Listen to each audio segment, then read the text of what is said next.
Pues queremos saber qué consecuencias puede tener todo ello y sobre todo si existen alternativas. Por eso vamos a saludar ya al catedrático en análisis económico, Francisco Ramos. Buenos días, señor Hola, Ramos. Buenos días.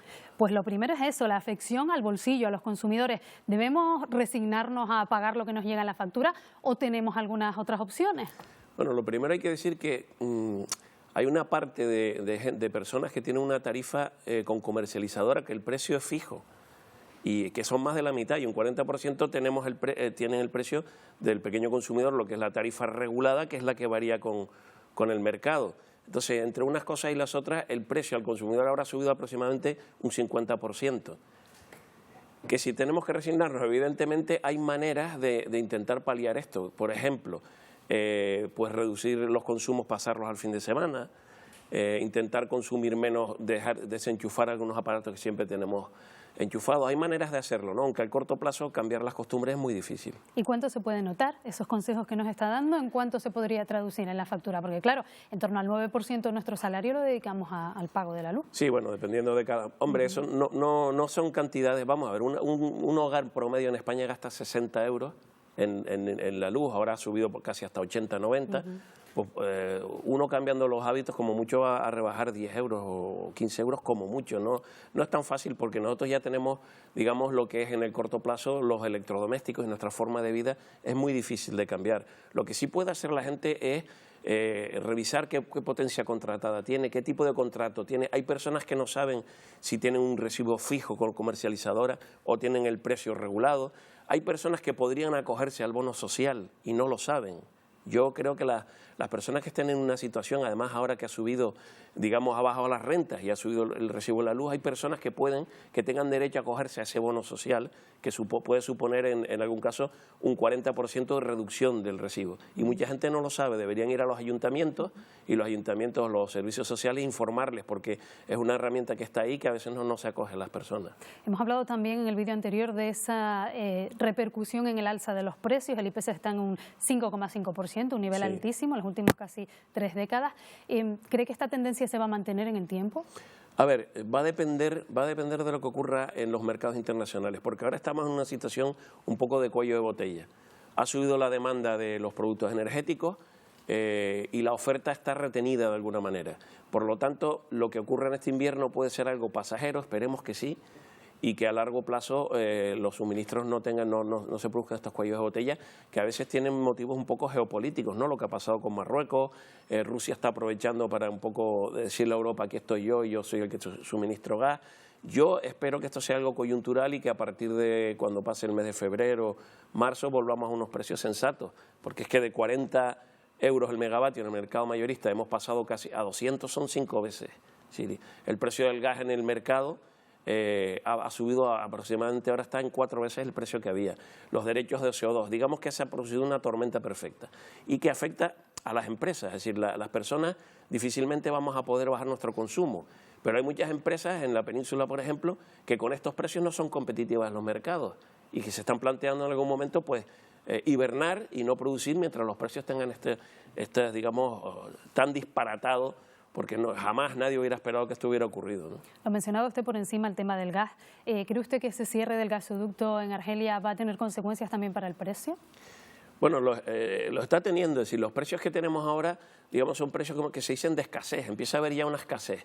¿Qué significa esto? Bueno, nosotros teníamos aproximadamente unos 14.000 millones de metros cúbicos que venían de Argelia y ahora va a haber unos 10. Y esto significa que ahora van a tener que venir barcos, y los barcos, el precio es algo más alto y además es volátil. Entonces, estamos en una situación de un poco de incertidumbre, porque esto no va a significar que nos vayamos a quedar sin suministro, porque en España, digamos, que hay reservas suficientes, hay leyes que haya un almacenamiento para que no ocurra, digamos, desabastecimiento. Ahora, subidas de precio hasta un nivel de escasez que se llama, y no existe la probabilidad de cortes, no es muy alta, pero ahí existe cuando hace un tiempo no existía.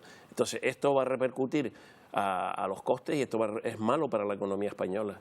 Claro, usted menciona lo de los cortes o posibles cortes. Desde Austria, por ejemplo, se ha advertido de que podría producirse un gran apagón en un corto plazo, corto medio plazo. ¿Cree usted que eso podría ocurrir, por ejemplo? Vamos a ver, una cosa es que tengamos un desabastecimiento en un determinado momento, pero hay maneras para que no haya un corte generalizado. Por ejemplo, en España hay tarifas interrumpibles, que significa que hay grandes empresas, tú en un momento determinado pactas con ellos, te voy a cortar la luz a tal hora y entonces no afectaría el suministro. Hay mecanismos y las redes en Europa están preparadas para, incluso ante fallos técnicos, desconectarse por zonas para que esto no signifique una caída total. Yo creo que es un poco una exageración. Es verdad que los militares tienen que tener previsto cualquier contingencia, pero la probabilidad que ocurra es mínima. Y yo creo que es un poco, digamos, lo que estamos sacando un poco de quicio el problema. Yo creo que estamos en un momento grave en el sentido de que la energía no debería costar tanto, es la culpable de que haya subido el IPC a unos niveles disparatados. Estábamos el año pasado prácticamente no había inflación y ahora tenemos 5,5 puntos, es decir, pero evidentemente de ahí a que hayan cortes yo creo que es un poco exagerado. ¿Cree usted que un sistema como el nuestro, el canario, es más vulnerable ante ese tipo de situaciones? Bueno, curiosamente siempre hemos sido más vulnerables porque dependíamos del petróleo y casi en exclusiva del petróleo, aunque ahora ya hay más energías renovables. Y sin embargo no dependemos del gas y en esta coyuntura es más vulnerable la península que Canarias, porque el precio del petróleo ha subido, pero no de la manera disparatada que lo ha hecho el gas. Entonces, en ese sentido, ahora mismo nuestros sistemas, que siempre han sido más vulnerables, hasta de coste, el precio de la electricidad es menor que el precio de la península, porque el gas se ha vuelto loco. Ya era hora que nos tocara algo bueno, ¿no? Sí, en ese aspecto. Claro, ha superado los 200, cuando aquí el coste promedio viene a ser un 140, 150 euros el megavatio, y en la península era 40. Ahora, claro, de 40 a 200, pues si ahora la península siempre nos subvenciona el coste, si nosotros pagamos lo mismo que a alguien de la península para que no haya en el Estado precios tan diferentes. Ahora resulta que el nuestro es más barato que el promedio nacional. ¿Y qué pasaría si dependiéramos exclusivamente de las energías renovables? Porque claro, aquí tenemos viento, tenemos sol, tenemos energías renovables, energías limpias por un tubo. Vamos a ver, el futuro tiene que ser las energías renovables, pero las energías renovables son interrumpibles, no son, quitando la geotérmica, pero aquí no tenemos cantidad suficiente.